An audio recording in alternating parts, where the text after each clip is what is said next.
All right. Well, there we go. Welcome to episode What? 1 of the Northern Boomers, That's your golden age sporting arm resource. With us is, well, my good buddy Josh in the top right corner and the esteemed British gentleman, Alex. Well bred to the man born gentlemen. at the bottom. I'm I'll take disappointed it. there's no tweed this evening. What's that? I'm disappointed there's no tweed this evening. A lot of people say this, we do have some tweed back in England. It doesn't really fit me. It's 3 sizes too big and it's very heavy, heavier than you'd think. But Oh, you have to wear it. You're gonna I have to wear. bring it over here for events like this. I always I feel was gonna wear flannel, but I got the wood stove going beside me, and I just finished barbecuing, and I'm sweating like bullets. So it's not a good day for that. No, would what it are be we queuing? luck if you're sweating? I hear you. What are we Probably. queuing? Oh, what are we cute? Deer. There's actually a bit of venison. Nice. Yeah, the only way to do it when you're in a rush is like frozen venison chopper steak, straight on the Weber charcoal grill. That's right. You defrost it on the grill. Takes like 15 minutes to do so, and then hit it with some apple smoke. Then reverse sear, salt, pepper, boom shakalaka. There you go, done.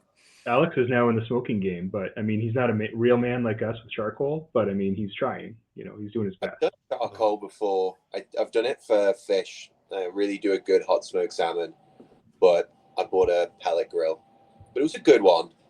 But I found that I can't actually use it now until we get 0 degrees throughout the day. So it's going to be another 4 weeks that thing's still in the box. It just Oh, it won't just doesn't get hot enough, kind of a maintain deal. the temperature. Yeah, it's Uh, going to be too inconsistent, too many spikes. So I got a brand new toy 3 weeks ago, still in the box, unopened, Does it Bluetooth to your phone so you can monitor the temperature and everything? the whole 9 yards. Yeah.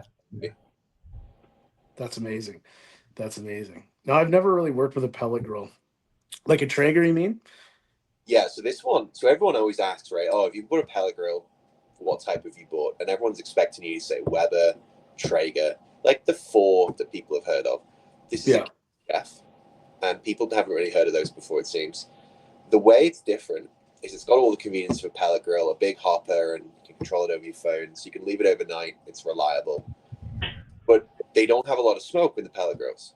So this has a burner underneath that has wood chunks in it as well.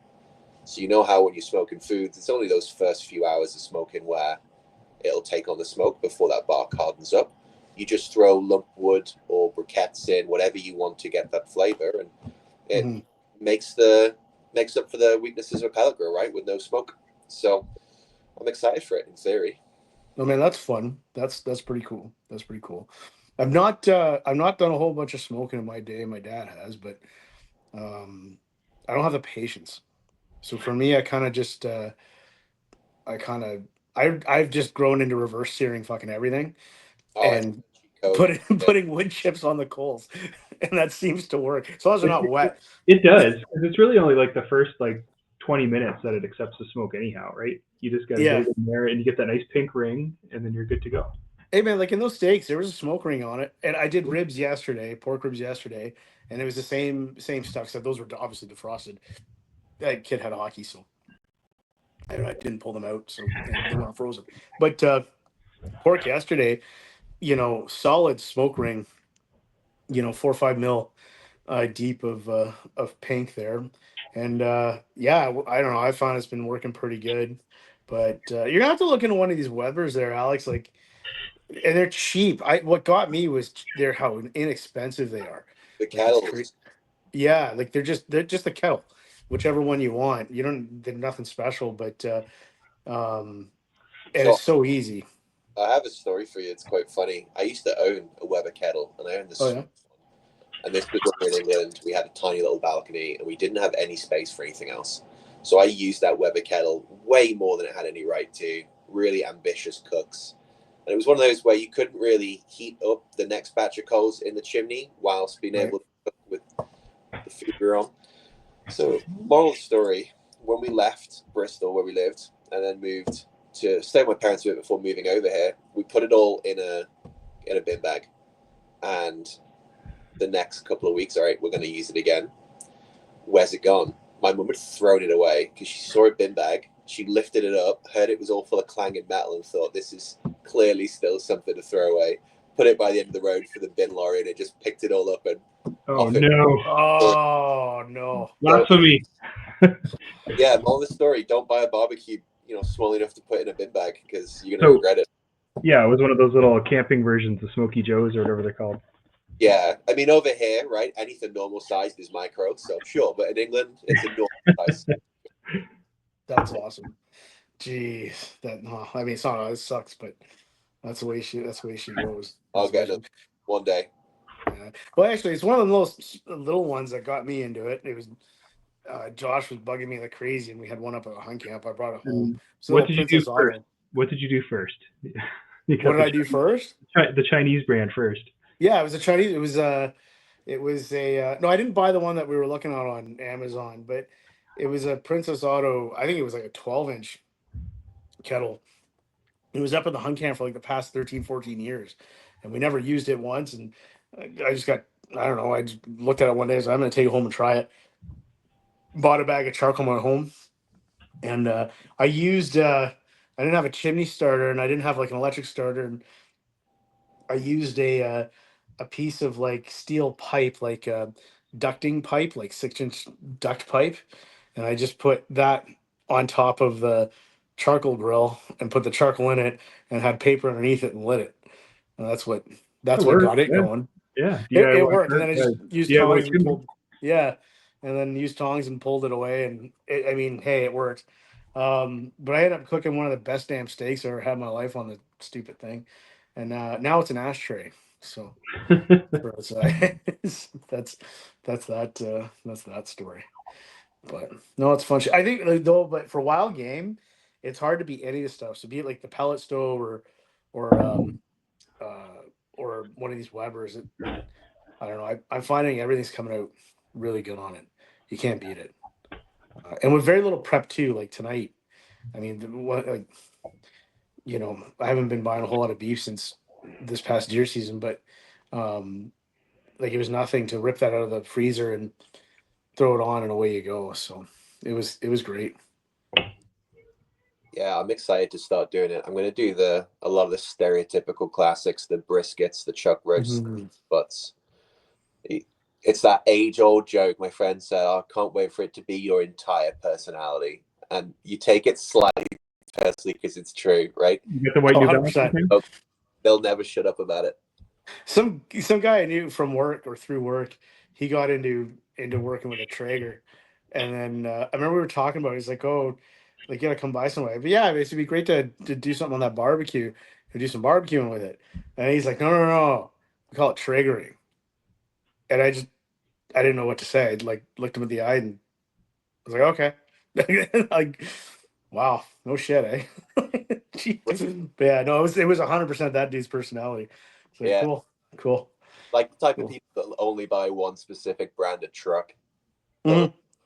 Calls anybody out, but that's very similar to me. No, it's all right. Hey, I'm all I have the brand OCD too. Like I can't have a Winchester cartridge that's not in a Winchester gun. So there's that. I'm really weird that way. And same thing, Remington. What's that? Up the ammo to your rifle manufacturer.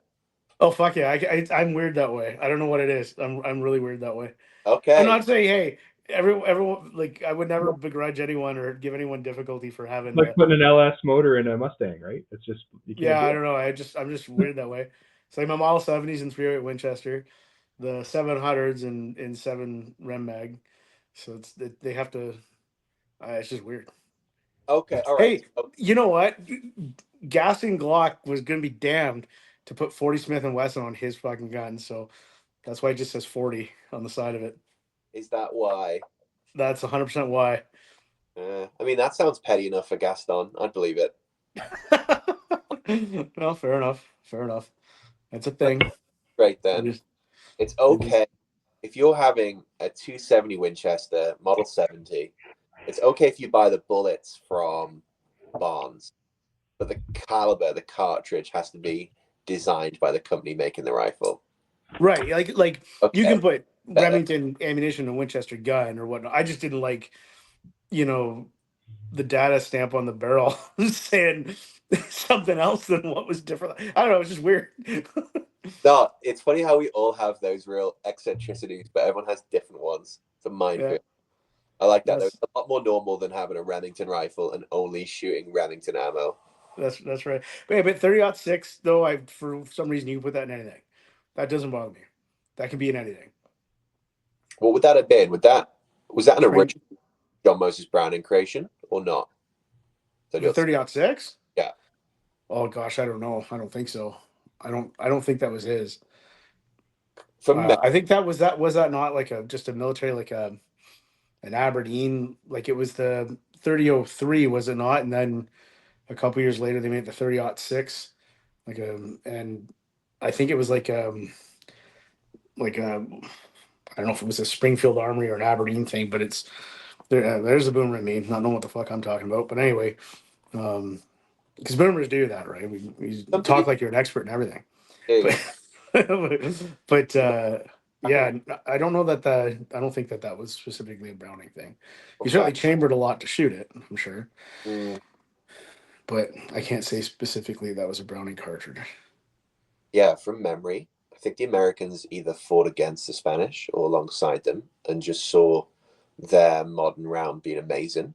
And I think their 30-03 was the anemic one, or it led to the development of the 30-03. Yeah, so I think there was the 30-40 Krag first, Mm-hmm. and then I think they got their asses handed to them in some sort of conflict, and they were shooting against a Mauser. And then it was after that, and then came the 1903 Springfield rifle, and it fired the 30-06. And then after that, well, yeah, then you had the Garand, but the round has been it's been around for a long time before that. But something like that, I think. I could be wrong. I'm sure when this goes somewhere, wherever it goes, people can weigh in, which is great. Most likely. Do you know what I will find out? This is a complete left field, but I have a Venezuelan Mauser made by FN in the 30s. You know how a lot of the Mausers from that day and age were either 7mm Mauser or Yes. an 8 being a lot more common, but 7 being very highly regarded ballistically. This one's 7, and I'm really curious to see. I want to know more about those Mauser cartridges and what led to the 8 becoming more commonplace and whether it was more effective, whether it had better range, whether the 7 had higher BC. I want to find out, the same way that the Japanese and the Italians both tried to run 2 rounds during the war with mixed success. The Japanese kind of pulled it off. The Italians ditched it. I'm always interested when there's 2 rival chamberings in the same rifle, the same era. Yes. So it's my understanding. I stand to be corrected. Stand to be corrected. But and I went down this road because I bought a Yugoslavian M48 BO.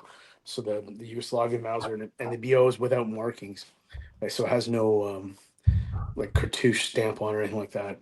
And then, but it's my understanding that it was when the 7mm obviously was first, and that was a .318 diameter projectile, and then but it was also round nose, and then with the advent of the Spitzer or pointed bullet, something had to do with when they went to the Spitzer bullet. I guess they wanted to go to a heavier weight, and then they decided on going up to the 323 caliber, so the 8mm or closely thereof, and that was the difference. So and then I don't think the 7mm was around for very long.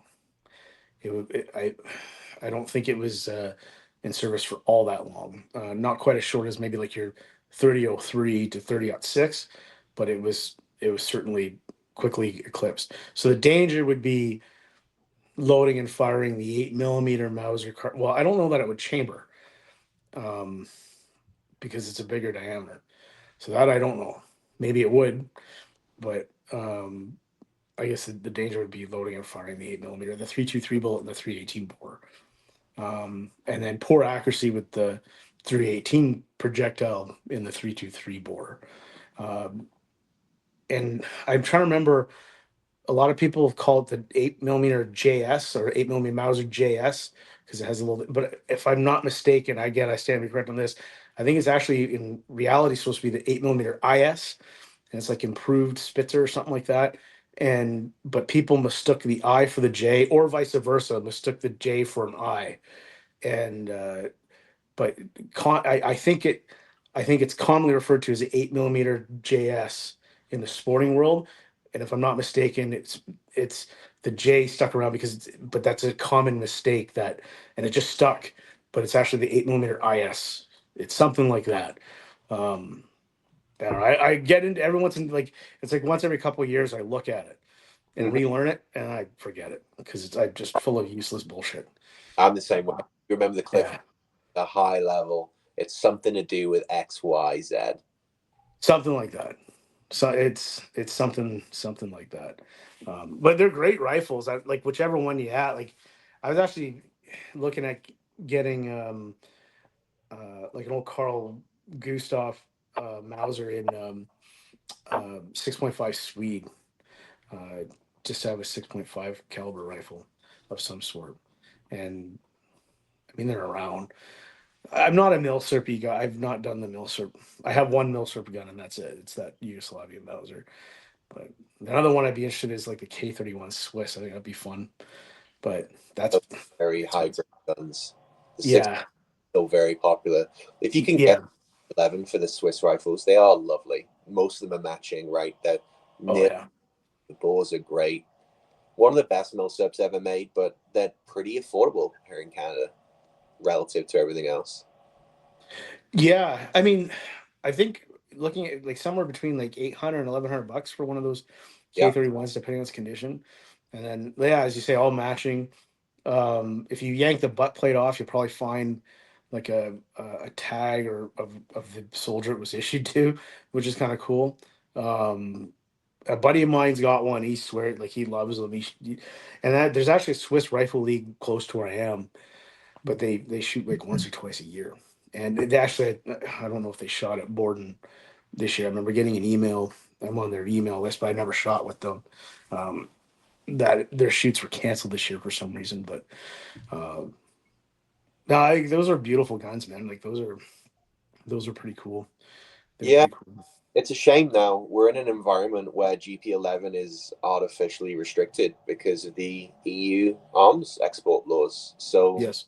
GP11 that's, $2 a round is now being dumped in Lake Luzerne in Switzerland rather than being sold for legal sports shooters. So it's really dried up, given that the Swiss are the only ones that use this round that I know of.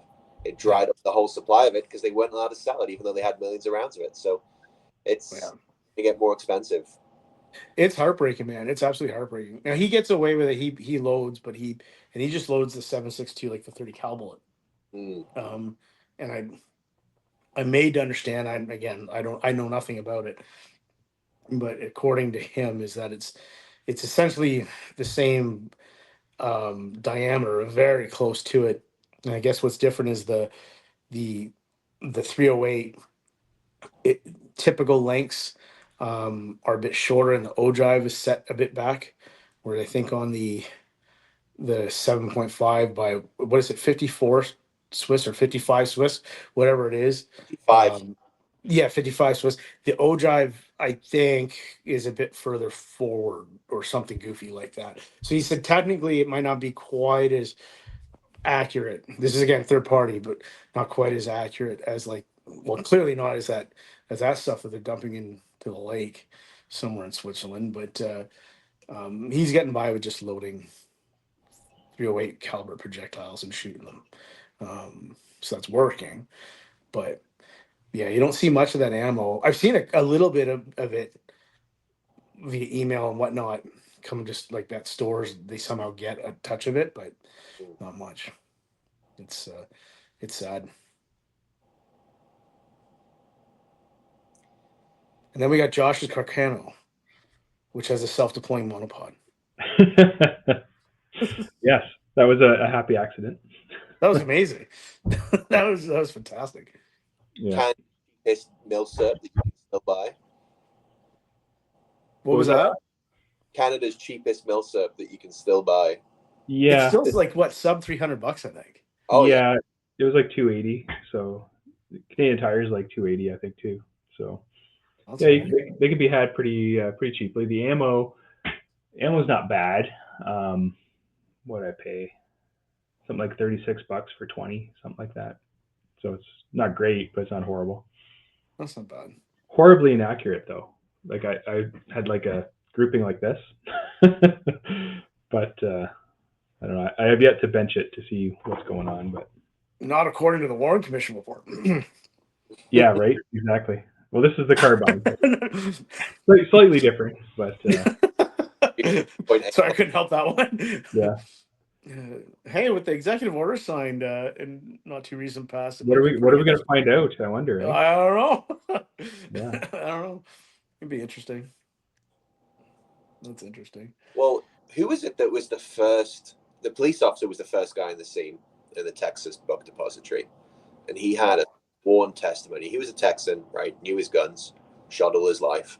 He had a sworn testimony that when he went up there to the top in the window, saw a Mauser rifle, described it perfectly, control round feed, all of it, and then by the time it was admitted to evidence, it was Harvey's Carcano. So what do you think? Well, I'm hearing now too that there's multiple bullet entries as well, right? Like one through the neck, that nobody ever really reported on, I believe. But Well, that got really interesting as well because the FBI burst into the hospital with guns drawn and snatched his body. The official line was that Jackie Kennedy was on the runway for Air Force One to understand. Oh, is this the Carcano? That's the Carcano. All right. The story is that Jackie Kennedy on the runway of Air Force One would not leave without her husband's body.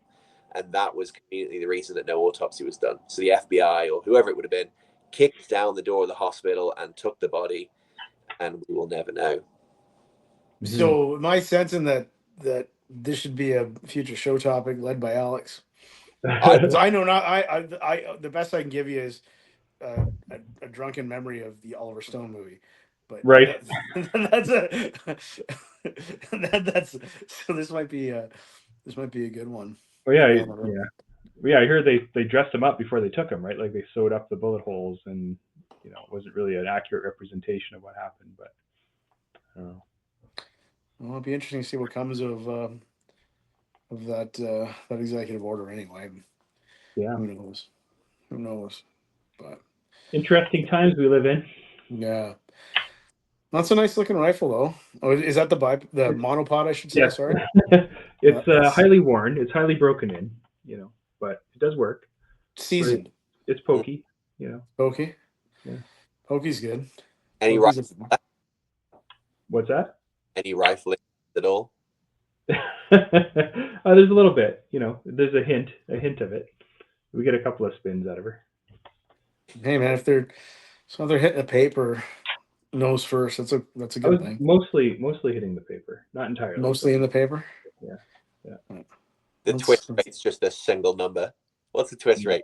3. I have no idea. But I think we do have like sights up to like 1,000 yards or something crazy. That good old European optimism. Look at this. Right. European optimism. Yeah. Let's just lob it over there. We're just gonna lob it. Volley fire has come back in fashion. Volley fire, such a great idea. There was I went through this phase of downloading like old PDF manuals of stuff, and there's one like a Canadian. Well, it's technically I guess British.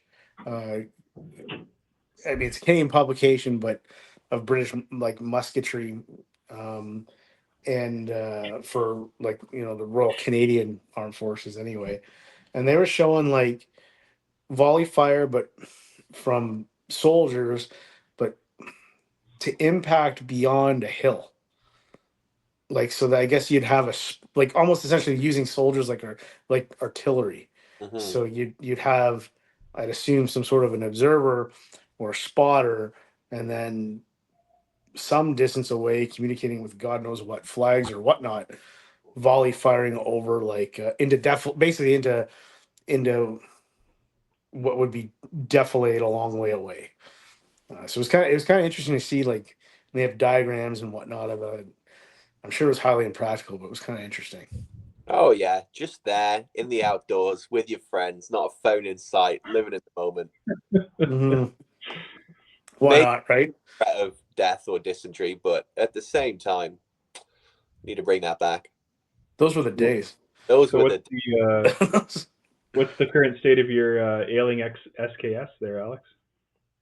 it's repaired. Is it repaired? Oh, what Everything, happened with this? What was everything's this? been freed up. We have free moving parts. We do. Someone will remain nameless. I Not lent me. it and they shot it with corrosive, and they were gonna clean it up afterwards. Didn't do a great job of it, and I didn't check. And then maybe 6 months later, I tried to open the action. I'll send you the video. You'll enjoy it. I had to open the action with a hammer and a punch pin, and it was blue and it was orange, and you can imagine. So it took me 5 to 6 weeks of cleaning that bore to get it back to a level of normal. And then you want to fire a little bit in it again to cover up a lot of the pinning, right? Get some breathing out of that rifling. So that's clearly going to be a bit of a beta rifle, but it was I can't. I'm looking at the patches I have here on my wall. I probably used 400 patches with every ball solvent you can imagine. Ouch, that sucks. I didn't So have. I take it's a Russian one that's not chrome lined. It was a Russian laminate blued. Gotcha. Mint. It was mint. Hey, these things happen. Annoyingly, it was in 1950. So, like, this is probably a conversation for another day because I do collect SKSs and I love them. But So an SKS episode's in order. we should. But Yeah. just a little teaser. They did SKSs in Russia from 49 to 58. And it was only the 49s and the very early 50s that didn't have the chrome line barrel. They also had a spring-loaded firing pin. So it's rare, is what you're saying. It's rare to boot. And desirable. Yeah. It's as much as an SKS can be. Oof.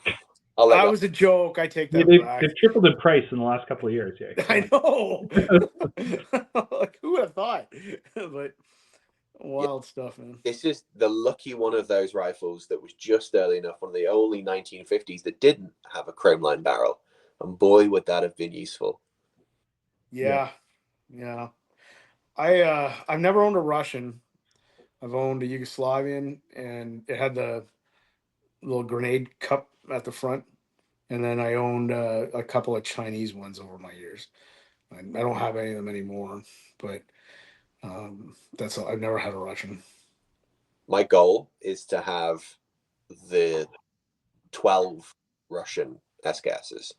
So you have the 10 Tula Russian SKSs, 48, and then Evezk or Shevsk only made for 2 years, 53 and 54. Now you can get sequential years of those Russian SKSs, 12 in total. What's harder to find is as issued. So not refurbished in any way. And the vast majority will have a refurb stamp. You'll see what it is. But there's a lot of them that don't have a refurb stamp on the receiver. They all have they're all matching, but the stock is where they go wrong. They don't have the right cartouches. They were changed very early on. They look very similar because they have the same wear. They're serialized. They're not X'd out. None of that sort of stuff. Oh, so and the magazines too, right, Alex? That too. You know, back in the day when they bring them in a warehouse, they didn't have any value. They just changed 1,000 magazine style. Because mine's all matching except the mag. Everything else is good, but which is ironic because the early ones that came into Canada were the best quality SKSs, but had the most likely to have the magazine mismatched because they didn't care about the collector value of them. But yours is like, if you want to take an example of an SKS with the right markings that's original, Josh's is a good one. I think yours is a 52 from memory. Until I ruined it with the corrosive ammo, but whatever. It's still not bad, but it's a shame it's so corrosive. It's what it was meant for. I can live with it. At the time, it was at $199. I didn't think it was much of a collector's item, but I think it's a 51, isn't it? 52? 52. It's probably a 51. Now I'm saying that. You can't fault me for being 12 months out here, Jay. I'm going off memory. No, it's good. I'm having PTSD flashbacks to selling my neighbor a a Mosin Nagant, like an M40, a Polish M44. And because I bought it for, when he said $199, I bought that thing for, it was $99 back in the day. I was 18 years old. And Yeah. it was mint, so wrapped all up in cosmoline and paper. And then I sold it. I can't remember what I sold for. It might have been close to $300. And then I think I think those are on 800 now Mm. or more, if you can find them. It was a nice rifle. What was the verdict, Josh? 51 or 52? 51. Yeah. What do you do? What do you? I like them. No, they're cool. They are cool. It's not bad. Just a little bit of messed up in the barrel. Not too bad. Just a little bit. You'd be surprised at what they fetch now. Although, It's crazy. yeah, there's a bit of a paranoia now, I think. People are, ironically, I was going to say people are cautious of buying a semi-automatic now with it maybe sticking around and getting banned, but it doesn't seem to stop the crypto folks. They're buying cryptos as much as they can find them. They are. Yeah. Those things are flying off the shelves, but the SKS will always... And the TM22s.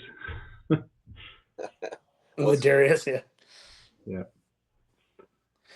Yeah, the crypto is flying off the shelf. That's for sure.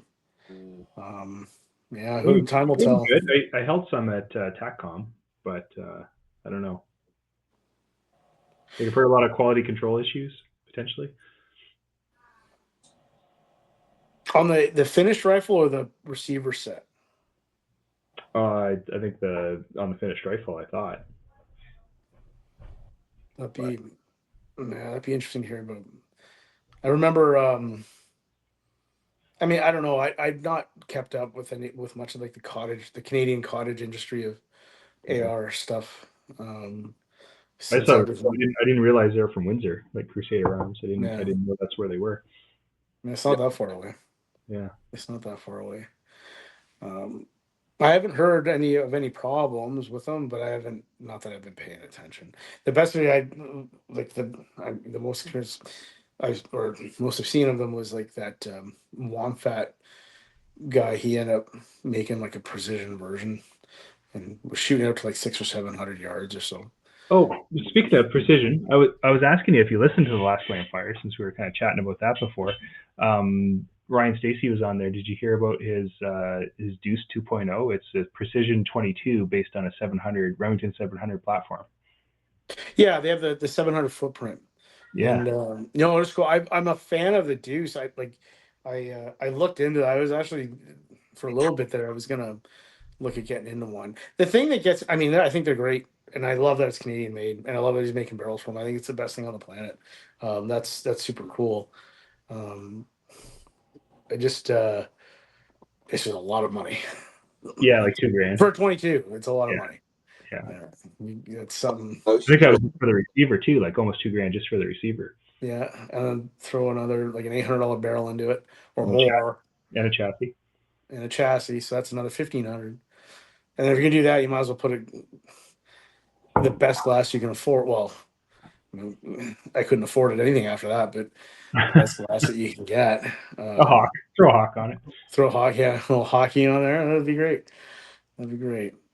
Hey, I punched one of the best groups I ever had with a Hawk Air Max on that Anshoot. So I've never shot a tighter group out of a scoped 22 before. So that was essentially a hole. It was hard to distinguish from anything else. So I'll give it that. But yeah, that's a different game. I want to love it, but I just can't. What game are we talking about? Well, just the PRS game. It's I think it's cool. Like I'm glad I shot in it. Like I'm glad I played with it and did what I did with it. I just found that, and there's guys doing amazing things in it, and I think it's no doubt like a wicked hobby. But the competition side, what I found, where I kind of got turned off of it, and a lot of people probably won't agree, but I found like to an extent, it's very much a wallet race where and I think if you look at, I mean, and they collect stats on all the entries. Like when you enter, they collect, you know, what you're using, what ammo you're shooting, what gun, what optic, et cetera, et cetera. But I think at the end of the day, when you really kind of look at it, it's not that these people don't, you know, don't work hard and don't shoot well, and they do all the things, but I can't help but feel like it's all a big component of it is a sum um, of what's spent. And if you think of Yeah. it like, if you think of it, it's like, I mean, hell, when they rest some of these rigs, which are, you know, in total between rifle and optic and chassis, you know, somewhere between $10,000 and $15,000 or more, you know, and on a $300, $400 bag, Yeah. and they rest some of these Not, rigs not like on me making my own homemade bag, my own homemade shoe. yeah, which I think that would actually be cooler. I'd Put some actually paper think like rice in it. you have to buy a shit cheap rifle and everything has to be homemade. Like you shouldn't be able to buy a Yeah. damn thing for it. Like Yeah. other than the scope. Although that would be cool too, homemade optic. But the but what I found was like when you look at this stuff and it's like, yeah, it's really cool as hell, but it it wasn't really how to put it, like the, you know, take this expensive rifle, take this expensive bag, take it all, set it on the prop, and when they can sit on the prop and it doesn't move, and when they press out their shot, the shoulder's not touching the stock, the cheek's not touching the cheek piece, and they're essentially looking through it and breaking the shot, which is, and then on the other side, people will say, well, yeah, but there's also like the reading the conditions and whatnot. It's like, and I get it. There's that, and computing it, and approaching the stage and setting up a range card. And all, I get it. Like there's a lot to it. But even that though, the money that goes into that, like someone who has, you know, the the $1,000 Kestrel with applied ballistics in it versus someone with a cheap Codwell, you know, weather meter, you know, one's pulling better variables and better data than the other, and then no doubt, like without doubt. So to a certain extent it is a wallet race, that notwithstanding there is absolutely some skill in it. But I would hazard to guess, if you were to suddenly shut down any of this equipment, like say remove that Kestrel, remove a rangefinder, remove um uh, whatever. Actually, hell, remove their cell phones so they can't use a ballistic app to calculate their dope. Suddenly, everything goes to hell, and then remove the stability aid or remove. And I know there's elements of that. They'll do elements of that, and I think it just becomes. It's. I think what it is, it's definitely very entertaining to shoot. I mean, I love ringing single far away with my rifle, but that's what I found is like I enjoyed, you know, when I get the itch, I'll go out back and shoot steel out to 300 with my 22. um that's great, wonderful, hey, cool, but I'm not really shooting. Like it's satisfying as all hell, but like I'm not doing a whole lot. You know what I mean, it's the monkey behind the rifle and the gear and everything else. So that's a, you know, it was fun and I learned a lot, but from a competitive aspect, I kind of I found the competition was a seemed more of a wallet race. No, and notwithstanding, certainly a lot of fun, but definitely a wallet race. It's like racing cars. It's like F1. Like someone with better equipment, you know, as long as they're reasonably skilled, is going to do well. And that was just my take on it. It's something I've always wanted to do. PRS, they do it at a club near me. You have a rifle for it. I do, and I can relate to that sort of wallet race because I do a bit of BR50, and it's at a local club level, so it's quite relaxed, and everyone just uses what they have. No one buys for the BR50 to do well in it, and that works. But as soon as you start implementing that, like BR50 is more notorious for being a gear race, right? Because all you're doing is putting it on a table. You can use a bag, a bipod. You can really stabilize this thing as much as you want. So it really does make a difference with how much you spend. But it works when it's just casual. And I imagine PRS, with it being timed, a little bit more serious, a bit more competitive, it's going to have those same issues of being a gear race. Because the same thing, I shoot a 4 MOA, and this isn't a big target, granted, but a 4 MOA steel plate at 300 meters. And I can sit behind my bipoded 2.2, and 10 out of 10, I can just fire them off and hit every single one, as long as I'm not getting blown about too aggressively by the wind, and it works fine. Yep. So I guess my question is, what would a PRS look like that isn't there restricted divisions where you can only use factory guns and only use factory equipment? What does that look like, and can that be improved? So it's let's start from the low end first. And again, I'm not an expert in it. I just shot for a couple of seasons and whatnot. So I just know what I know, and that's what I take everything with a big grain of salt. You should distinguish too between, like, you're doing the ORPS, not the PRS, right? Well, I did both. I ran You did ORPS at my both. club, but I Okay. shot I CRPS. didn't know you were outside. doing. Okay. And I've never and well, the way it works, from what I understand now, is you obviously you have production, then you have open, and in production now it's the sum of all parts basically. So the rifle and the optic can't exceed, I think it's 1,600 US for production. And when this rule change came into play, I was kind of soured at that too. I kind of got soured by the rules a little bit too. So that's kind of maybe, there's no doubt that's part of it, because it was certainly different when I got into it. And then open is basically just completely open. There's sky's the limit. You can do what the hell you want. Back when I started, it wasn't for ORPS and CRPS at the very least. It wasn't by dollar value. It was by almost a naming convention, much like our firearms laws. So the production was a production list, and it was scopes that were capped by a dollar amount. In addition to the production list and the scopes being capped with a dollar amount, you were limited in what support equipment you could use.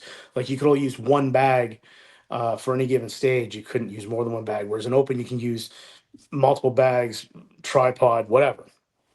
So that was a big difference.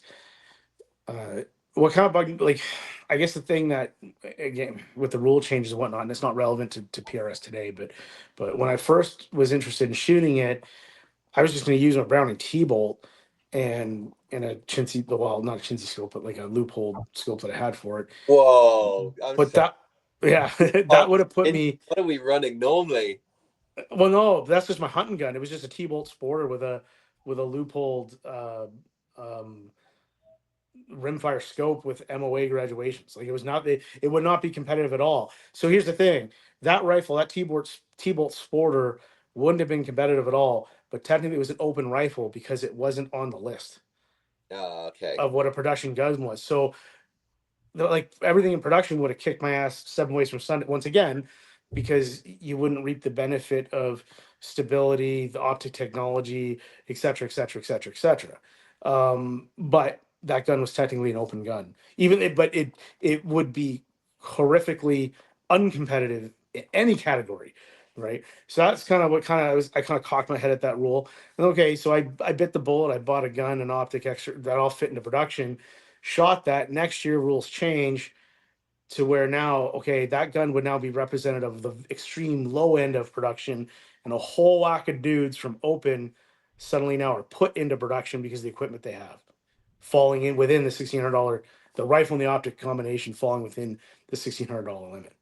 So then now production just got hot, like got competitive, and then, which is fine. That's great. But again, and then also the rules changed where you could use more than one bag. And when I got into it, if the bag you were using was a pump pillow, it had to be of a certain size. It was a limited size.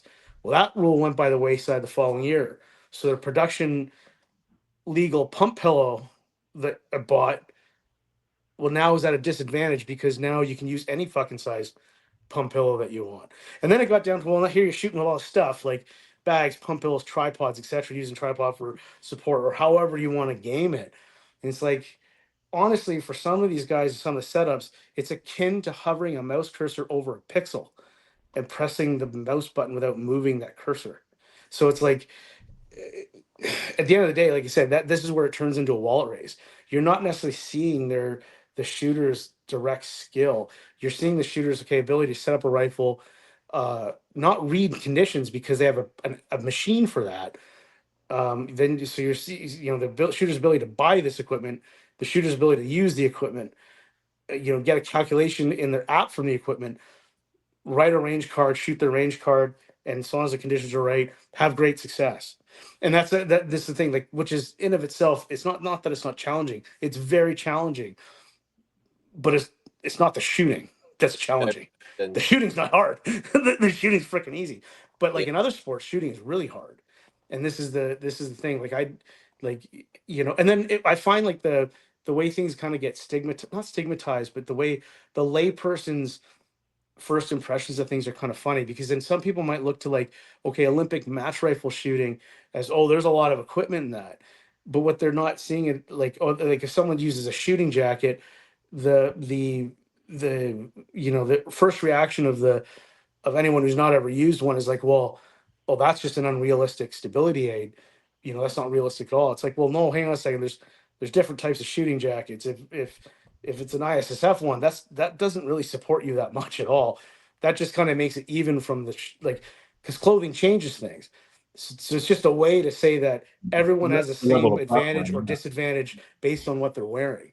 Like, it's not a, whereas I would like, I find it funny. It was people would, the reaction would be, well, that's a big stability aid. It's like, oh man, pump pillows, bags, and the fact that you can rest this 27-pound rifle and it not move, and all you gotta do is touch the share trigger, and off she go. Like, that's not a stability aid. Like, what? Like, so that's just my that kind of became like, it wasn't about. And really, what I found was it was the more the more I shot, say, like sporting rifle, the better I was at shooting PRS. The more I shot PRS, the way worse I was at shooting sporting rifle, because you're not practicing any of the fundamentals. It has nothing to do with it, because you're using equipment to take you out of it.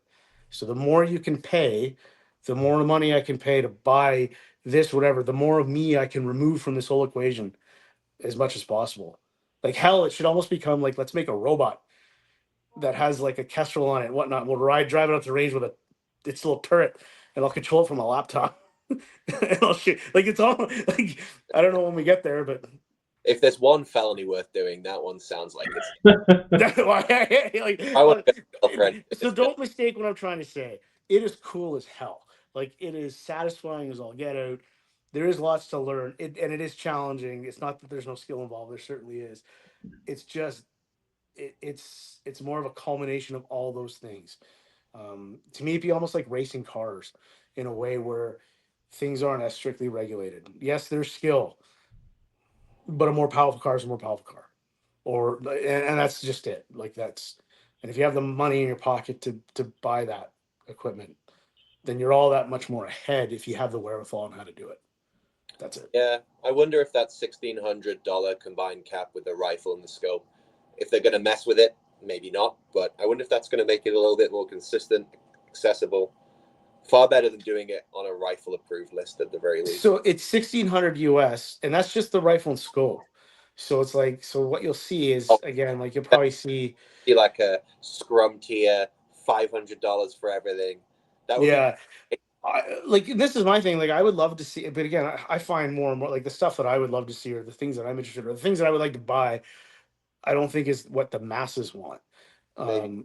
But you know what I mean? But yeah, so when it comes to PRS, I'd love to see almost like, well, no way, like a buddy of mine, the Australian guy that I'm good but friends with, I won't say his name, but and he's kind of said it too, where it'd be so cool to have a home built type class. Because so much of his stuff he's kind of made himself, from Arca plates to weights to little, and even just to make the rifle work well.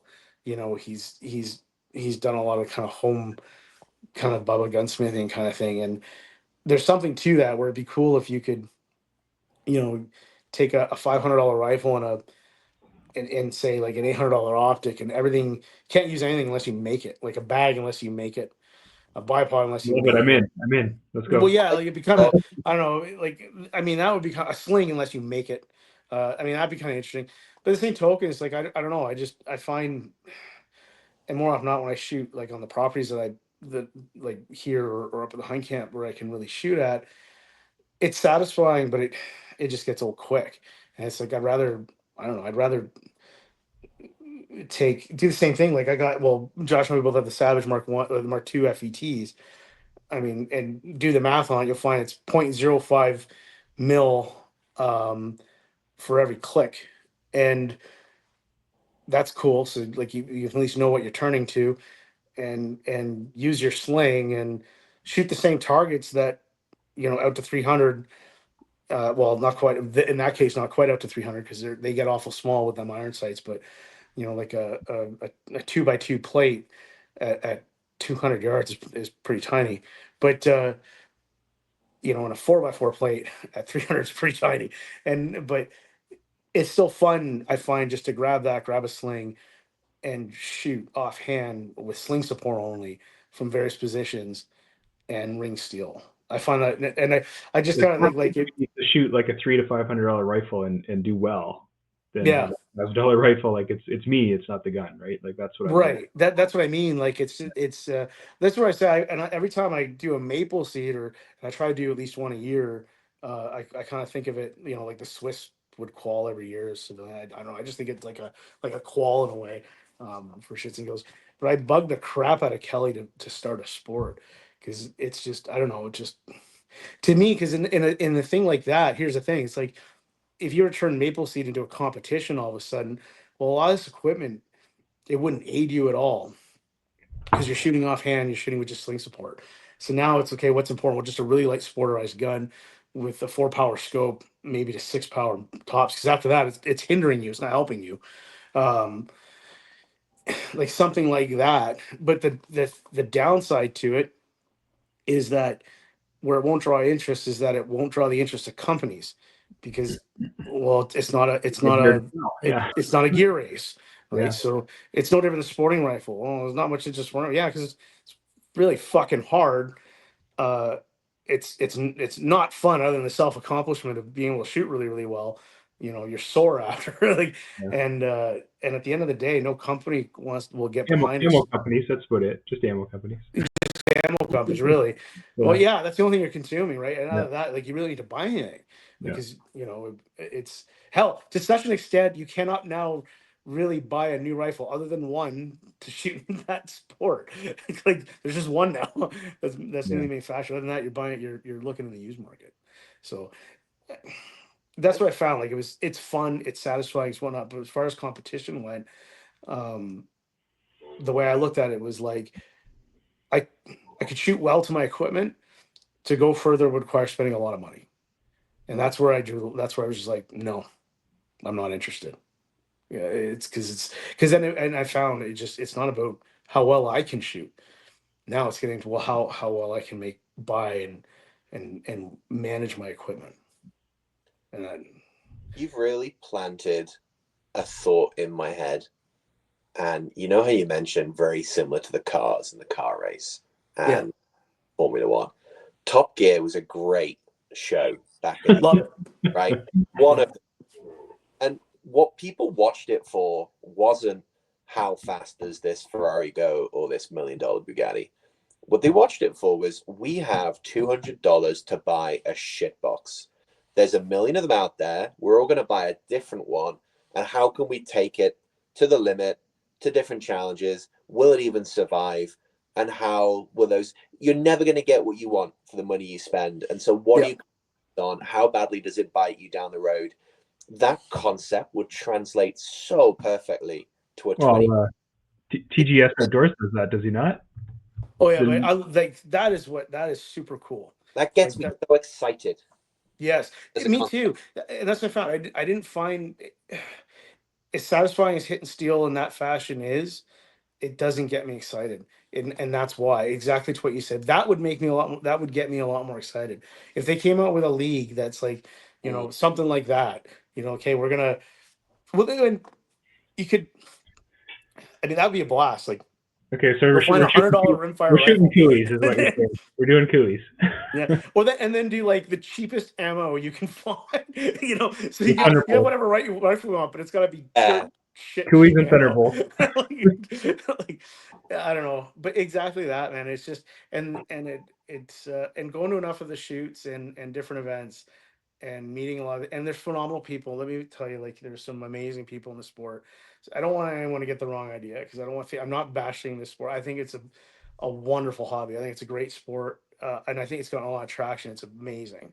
It's absolutely amazing. It just wasn't for me for that reason. Um, but uh, I think that it would be cool to get, and I even think for these people that shoot it, like take the best shooters that are in that, like from Canada, I would love to see actually how they actually shoot a rifle, and that's not a condescending thing. I would love to see how they just shoot, again, offhand with sling sport, or in a match, something like a maple match or something like that, where, or hell, even like an ORPS thing where you have steel targets at 25, 50, 75, 100, or any mix there in between, like any random range there in between, but there not be props and there not be support aids, and you're shooting the gun offhand but with sling support. From various positions, something where it's just not about the equipment, where it's about the shooter again. And like, I don't know, that's what gets me interested. That's the thing. And they'll say, like, and I don't, they're not wrong, like, just brung what you brung, but you'll have fun. You will have fun. And I took my kid to an RPS in Guelph. It was, they made him feel like he was the most special kid on the planet. It was a phenomenal hobby with phenomenal people around, and it's a really cool thing. It was just, for me, at a certain point, you have to make a decision.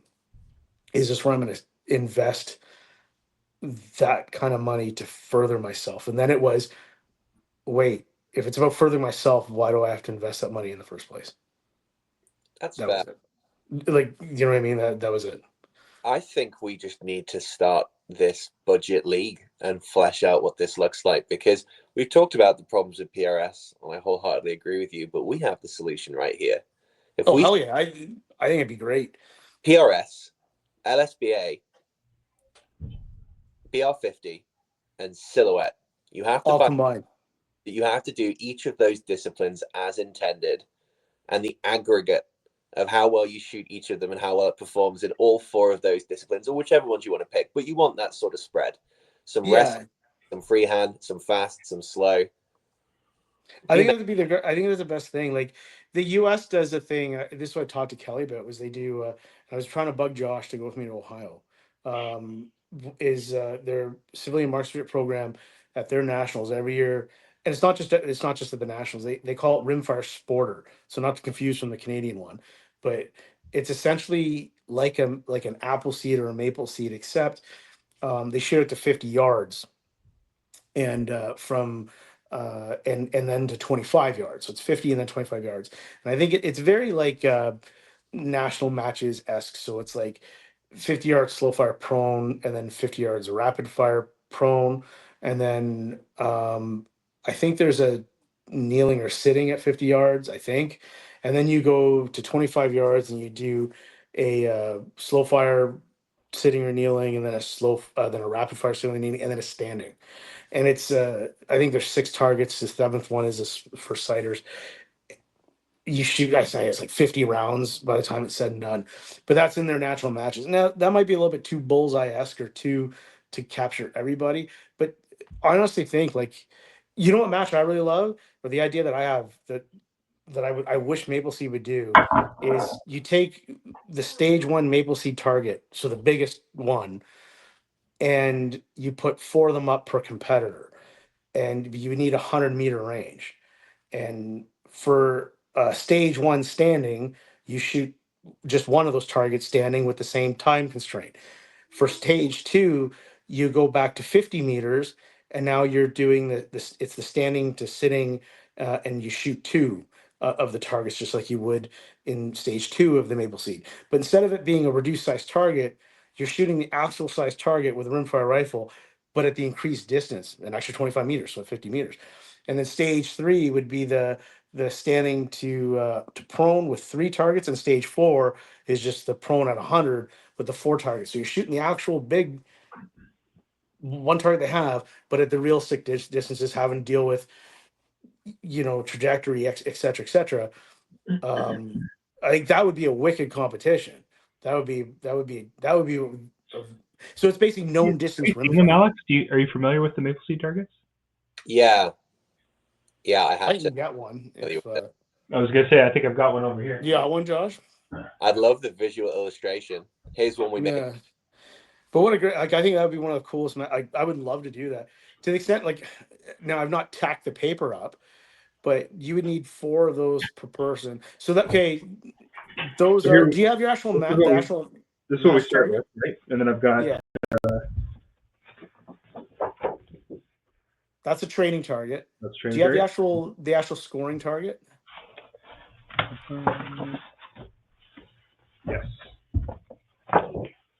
Yeah. So just push that one up to the camera, Josh, with the top one. So that top target, that guy right there, if you took 4 of those, right, which you can get, actually, they have it in their baseline. If you go to the Mapleseed website, downloads, it's a baseline target.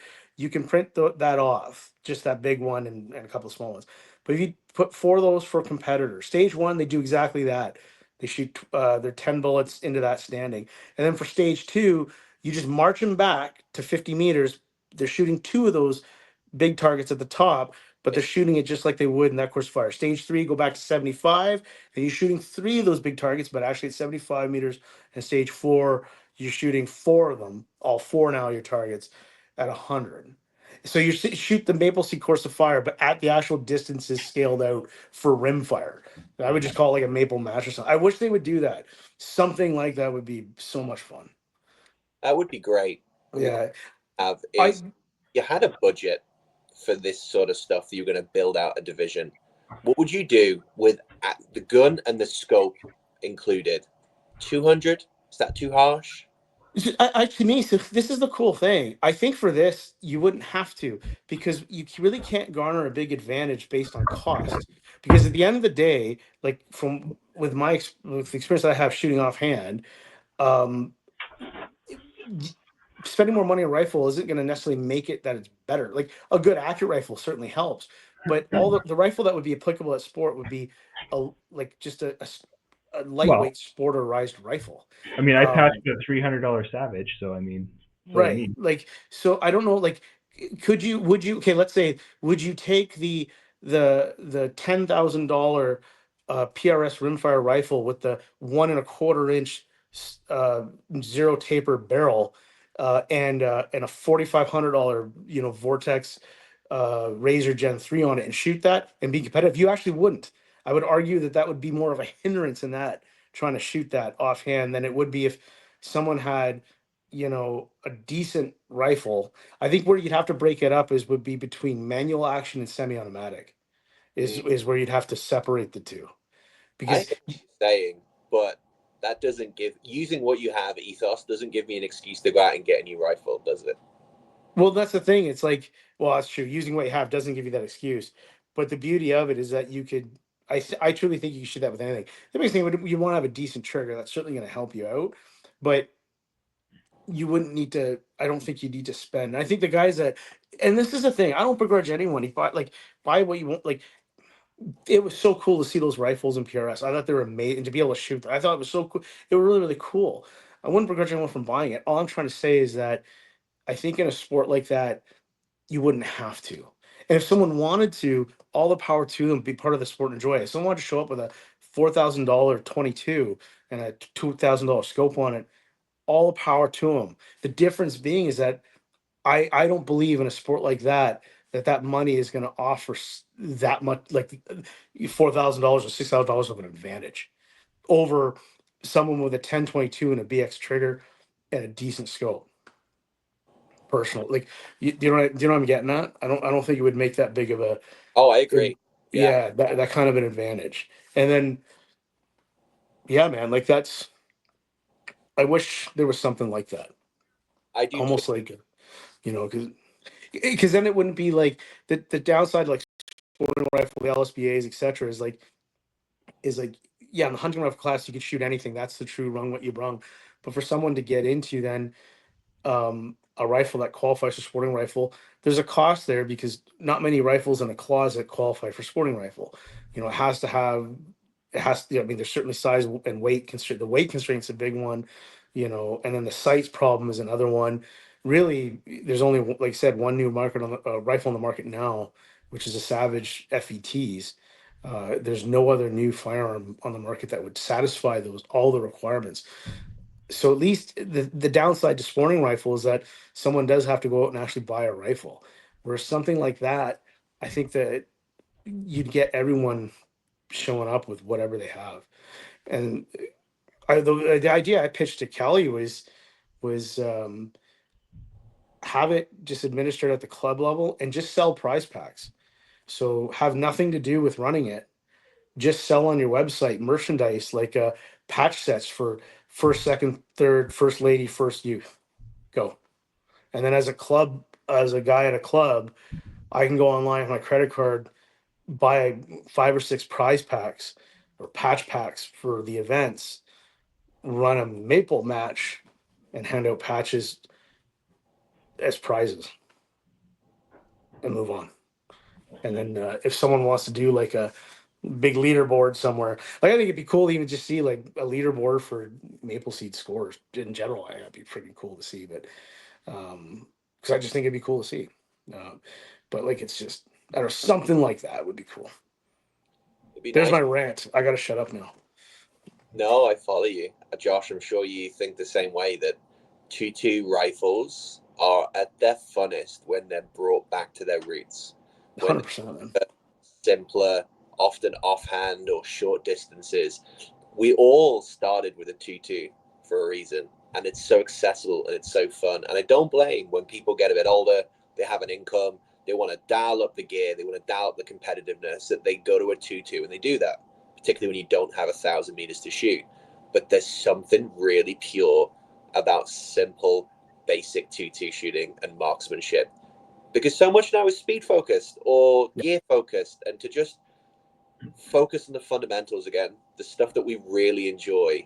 There's a time and a place for that. And Yeah. Absolutely, man. Absolutely. That's the thing. What do you find in the pistol circuit for 22? Like you do quite a bit of that. As far as that gear versus performance, etc. Like, how do you find? Did you find it disparate, like a big disparity there, or do you find like, is there the success, like long-term success with a run what you run kind of thing? there's a minimum threshold, definitely. Mm-hmm. And I would say that minimum threshold is maybe the Smith & Wesson Victory, the Browning Bookmark, the Ruger Mark 3 or 4 to be competent. You definitely see a lot of people will struggle if they have a 2.2 action pistol that might be the analog of their centerfire Glock, their SIG. You need something that's designed as a 2.2 target pistol. And fortunately, a lot of those from high standards, from Ruger, from Colt, from Browning back in the day, were, at least until they're widely available. So we see a lot of people use those to great success. And we best shooters typically now running Pardinis, some Hamleys and Walthers in there, but Pardinis have definitely run away with it. But you really can't separate that. You see this with a lot of disciplines, right? The people who afford these guns are also the people that afford to practice a lot. And they may not practice time, but they're deliberate in their practice. And that's the takeaway is we're not equating rounds down range. It's the quality of the training that you're doing and how mindful you're doing it. But we're definitely seeing, I classify it in my head as 3 different tiers. You have all those action pistols that aren't really viable in my mind. You have the base range of target pistols that will take you quite far. And if you're good at this, you can use those well. Then you have what I think like the American 60s, 70s era of really iconic American bullseye, where you've got the high standards like the Victors, the Supermatic Citations, the Smith & Wesson Model 41, which I love, but has a bit of a ropey reputation for its reliability and finding a good one. Then you also have like the Colt Woodsman Match Target, which I also have one of those, and I like them, but they were always considered the bronze medal in that trio. In the 60s and 70s, that was the main crux of everything. Like people like Jim Clark were doing these guns out to the nines. You'd buy one from the factory, pay a fortune, and then you'd still have a Bullseye Smith go over them and just make them sublime. But those days are sort of dying out a little bit, and mostly too far. Some of it is optics. People now want red dots, particularly when the same guy is shooting bullseye in the 70s are shooting bullseye now, and their eyes can't see the irons as easy. They want a red dot. Like it's nice that accessibility is coming at just the right time that they need it. But also the recoil mitigation. Previously, Smith & Wesson Model 41 is a great example because that's what I know. It was 41 ounces. That's why they called it the Model 41. And so, Oh, I didn't know that. and that's neat. on it. And then you feel every ounce. So the way they mitigated the recoil on those rapid fire sections of bullseye, or if you're doing rapid fire pistol, is just wait and wait. Yeah, I see. And now with the Hammerleys, the Pardinis, the Wolfers, the European cohort, they have cylinders of steel or tungsten in the muzzle, suspended in springs, and as the gun fires, they counterbalance the recoil. So it allows you to have flat shooting without the unbalanced weight out front too excessively. It keeps the package down, and really that's changed the game. As a frame of reference, like if you see now one of those European trio of guns just before they introduced those recoil mitigation systems, they may go for 1,000, 1,500, but the ones that are after that go for 2,500. Those are really desirable. Yeah. So even still, though, it's kind of interesting. Like even at the higher level end of that game, okay, let's say like a $2,500, even up to like a $3,000 pistol, back when you could buy them, or actually technically you can still buy them for that sport now, as long as you have a letter. Um, although expensive, yes. But would you say that's probably about the ceiling? Like, is there costs associated to like other ancillary equipment, like beyond that pistol cost and the ammo cost? Are you looking at a whole lot of other impacts for costs that's going to greatly enhance your competition? No, you're really not. And it's a sport that I like for that reason. It's quite egalitarian. You can have a Ruger Mark II target, 4.5-inch bull barrel, and you can shoot over 500 with irons every single week. Yeah. Think about it. Like you find this the same way. You're a very, very good shot, but you're particularly good in your freehand 2.2s. And especially without a jacket, freehand then becomes the great equalizer. It doesn't Yeah. really kind of what your firearm's capable of. If you're shooting it one-handed and you're shaky, and like on the rapid fire of the bullseye section, you have 10 seconds to bring up to target and fire 5 shots in 25 meters. That's quick. And it means that there's no jackets, there's just a gun and ammo, there's nothing else that you can use. And if you're shaky, one-handed, you can have a Pardini. It's not going to make a damn sight of difference. I like it. I like it.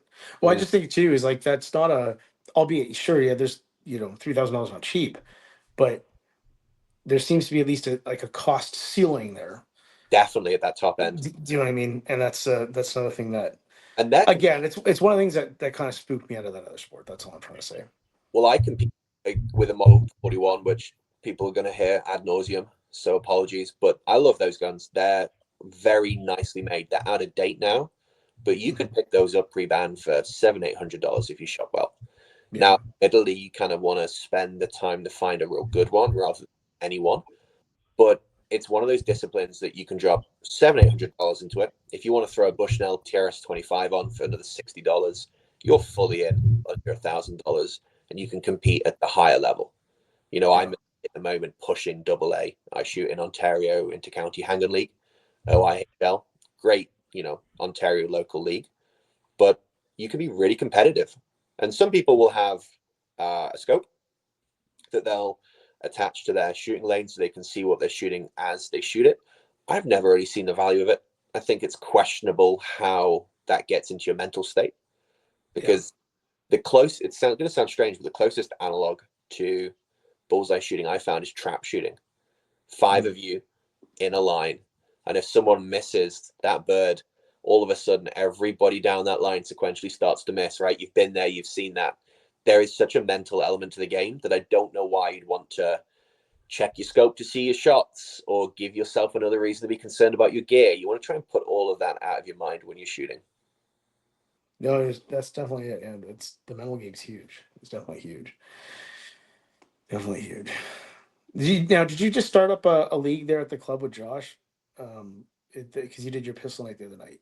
No, that was a one-off, just to give people a little bit more of a exposure to what happens in OIHL, how we shoot it. Admittedly, it's a hard balance to strike when you do an event, because you want to show everybody this is what we do, this is why, but you don't want to stand there talking for 10, 20 minutes. So No, get a you. lot of it was, this is what we're going to do, this is how it's going to work mechanically. Any questions, let me know. But there was no time spent on the fundamentals of the shooting. A lot of people were still standing square on, bringing it up to try and meet their eyes. It'd be really good to try and go through before they shoot, really what we look at, what can really help. But you have to do that for each of the lines that you're running for the night, and you're already running over. It's quite a good job that we didn't have a oversubscribed event, because like everything, it takes longer than you expect. But definitely a learn for next time. How'd you like it, Josh? Oh, that was great. We did it. We started doing it years ago with Dave before Alex was a member. Dave kind of started. That's what started the Thursday night pistol shoot. We were all doing bullseye every night. So everybody had a little bit of exposure to it. We don't have the turning targets like you do at your club, Alex, but we kind of touched on it. We were doing it quite a bit. I think since the last time I've done it, I think my eyes have gotten worse, and I'm a little bit nervous about that, because I was struggling a bit to see the sights, and that wasn't an issue 4 or 5 years ago when we started doing that. So that, I think, was my biggest thing. I think I was plenty steady enough, but just acquiring the target too, the sight picture initially was the tough part for me. When you bring it up off the resting position, that was where most of my time was spent, was just acquiring the target, and then kind of blew through the shots after that, because I wasted a lot of time just getting comfortable. So you just got to work on that muscle memory. I think that initial acquisition, I think, is where I have to work.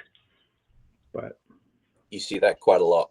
I'll leave yeah. you dots, and they don't penalize you or put you in a separate division.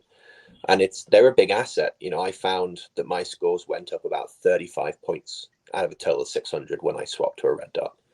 But, yeah, that's what I tracked. But then I was improving all the time at quite a quick pace as well, so it's hard to isolate it. But there's definitely an advantage. But that advantage noticeably in the slow targets, where you have time. Yeah. Whereas in the rapids, everybody's used to shooting a pistol red dot 2 hands. You have that index where the dot's exactly where you want it to be. I was pretty disappointed at my score. I'll admit that. You shouldn't be. It's a but I haven't been practicing, right? So yeah, but those dots one-handed are hard to use in rapid. It's distinctly more difficult than having 2 hands to index it consistently. But your scores were good, and they do start that way, right? It's you have to start sub 400, and you climb up, you get used to it, because so much of it is you can't be relaxed shooting it without knowing what you're shooting. Right. And it's measurable too, right? Because it's always the same thing every always time, have, right? you always have an idea of where you're at for it, which is kind of nice. Yeah. That was in the action shooting world, IDPA and IPSC and whatnot. Different stages every time. It's going to be different. Yeah. Yeah, I found that was always, it was kind of, you just felt, well, I felt I had a good day, or I felt I didn't have a good day, and so on and so forth. So it was kind of, But no, I do appreciate that from the I do want to do that more, Alex. We need to do that. Maybe not weekly, but I mean, maybe once a month. Do something. Yeah, like the that. feedback seemed good. I'd be happy to do it again. I'm getting my camera here because I'm going to show you on my wall. I have one of my better groups. Okay. So that is a nice 96 out of 100. Nice. Never had a 100 yet, but when I do, it's going to go on the wall. That might be its weight, but that's the hope. Not a boy. You're going to take down the wedding photo and slip the target into the wedding photo and hang it back on the wall. Don't give me ideas. You're going to get me into trouble. Not a boy. Well, gents, it's an hour and 18 into it. How do you feel about that? Good. It's been a good chat. I'm going to go make my wife an omelet. Not a boy. Not a boy. Well, it's I think it was a fun one. We'll have to go round robin and pick topics and whatnot, and provided that we don't get canceled because of either the name or me ranting about PRS for about 30 minutes. But anyway, it's a wonderful sport. But I'll leave it at that. That was awesome, guys. It's nice to delve into topics with a bit more meat in them, though. I don't think that's a bad thing. No, I think it's great. Absolutely, absolutely. Oh, these are good chats. These are really good chats. They're awesome. And your new toys come in what, tomorrow, Josh? Yeah, we'll have to do an unboxing video. Yes, you better call me for that or FaceTime me for that. Oh, that'll be You might good. be excited after all this time. Yeah, Yeah. that's right. A lot of drama. A lot of drama. But it was good drama though. It worked out great. Mm-hmm. It worked out great. Right on, fellas. Well, I'm gonna kill the recording then, unless anyone's got anything else. Any special sign-offs? No, I think we're good. All right, let me kill it and then we'll chat. Oops.